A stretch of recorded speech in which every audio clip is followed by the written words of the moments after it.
उद्धव ठाकरेंना वेड लागलंय, भ्रमिष्ट झाले। देवेंद्र फडणवीसांचा उद्धव ठाकरेंवर हल्लाबोल। आदित्य ठाकरेंना मुख्यमंत्री पदासाठी तयार करतो, फडणवीसांनी शब्द दिल्याचा ठाकरेंचा गौप्यस्फोट।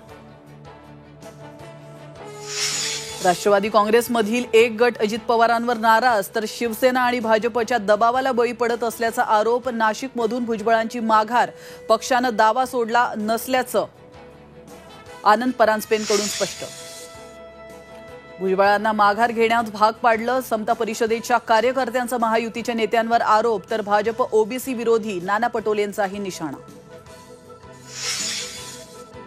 पहाटेच्या शपथविधीबद्दल अजित पवारांचा मोठा गौप्यस्फोट। पहाटेच्या शपथविधीआधी अमित शहा, फडणवीस, एक उद्योगपती, शरद पवार आणि मी यांच्यामध्ये 5 ते 6 बैठका झाल्या, तर शरद पवारांनी अजित पवारांचा दावा खोडला।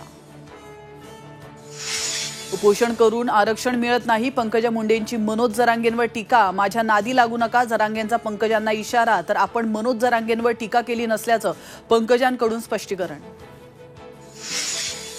दिंडोरी लोकसभा मतदारसंघात मवियाची डोकेदुखी वाढली। जेपी गावित माकपकडून लोकसभा निवडणुकीमध्ये लढण्यावर ठाम, तर जयंत पाटलांची गावितांसोबतची बैठक निष्फळ।